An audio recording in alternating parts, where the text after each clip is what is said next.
সম্প্রতি বিয়ে করেছেন রুবায়াত ফাতেমা তনি। গ্রামের মেয়ে হলেও দেখতে মডেল কিংবা নায়িকাদের মতোই সুন্দরী, তবে চেহারার চেয়ে বেশি ধারালো তার মুখ। কথায় কথায় সমালোচকদের ধুয়ে দেন ফকিন্নির বাচ্চা বলে। সুযোগ পেলেই ধুয়ে দিতে ছাড়েন না ব্র্যান্ড প্রমোটার বারিশা হককে। অভিযোগ আছে ৩১ বছর বয়সী প্রেম করেছেন ৫০টিরও বেশি। টাকার লোভে ছিনিয়ে নিয়েছেন আরেক নারীর স্বামীকে। তবে ব্যক্তিগত জীবনে যাই করুন না কেন, ব্যবসা বড় করার ক্ষেত্রে এক বিন্দু পরিমাণও ছাড় দেন না। এমনকি লাইভে এসে ছোট পোশাক বিক্রি করতেও পান না এক ফোঁটা লজ্জা। বলছিলাম জনপ্রিয় উদ্যোক্তা রুবায়াত ফাতেমা তনির কথা। প্রথম স্বামীকে তালাক দেওয়ার পর একমাত্র মেয়ে সানভিকে নিয়ে অকুল পাথারে পড়া এই নারী নানা চড়াই উতরাই পেরিয়ে আজ গড়ে তুলেছেন সম্পদের পাহাড়। পরিশ্রম আর হার নামানা মানসিকতায় হয়ে উঠেছেন সফল নারীর উদাহরণ। কিশোরগঞ্জের মিঠামইন অষ্টগ্রামের মেয়ে তনি এসএসসি পর্যন্ত পড়াশোনা করেন গ্রামের স্কুলে। এরপর ভৈরবের কলেজে এইচএসসি শেষ করে ঢাকা বিশ্ববিদ্যালয়ে পড়ার স্বপ্ন নিয়ে পা রাখেন ঢাকা শহরে। কিন্তু ভাগ্যের ফেরে ভর্তি হন ইডেন মহিলা কলেজে। এ সময় তাকে বিয়ের প্রস্তাব দিয়ে বসেন এক তরুণ। মাত্র ১০ দিনের পরিচয়ে প্রথম বিয়ে করেন তনি। ছোট্ট একটি রুমে সাজান স্বপ্নের সংসার। মাসখানেক যেতে না যেতেই করেন গর্ভধারণ। কিছুদিন পরেই বুঝতে পারেন সন্তানের বাবাকে তিনি আর ভালোবাসেন না। এমনকি সন্তানের কথা ভেবেও সংসারে তার মন বসে না।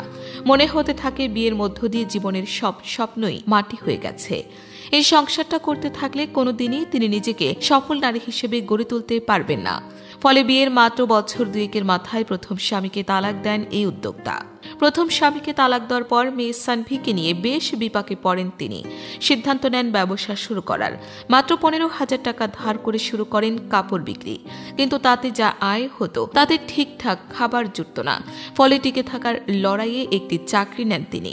আর এর মধ্যে তার পরিচয় হয় বসের বন্ধু সাদাত রহমানের সাথে।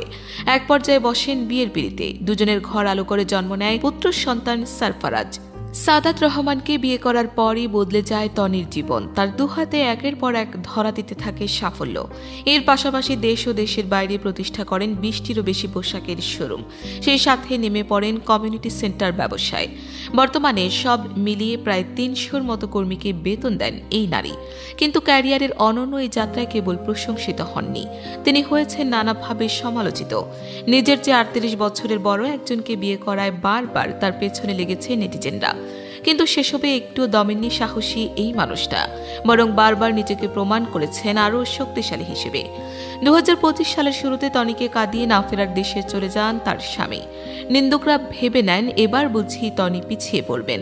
কিন্তু শোক কাটিয়ে ওঠে এই নারী ছুটছেন দ্বিগুণ গতিতে। সুন্দর চেহারা ধরে রাখার পাশাপাশি নিয়ম মেনে ঠিক রাখছেন নিজের ফিটনেস। সুন্দরী থেকে হয়ে উঠেছেন আরও বেশি সুন্দরী।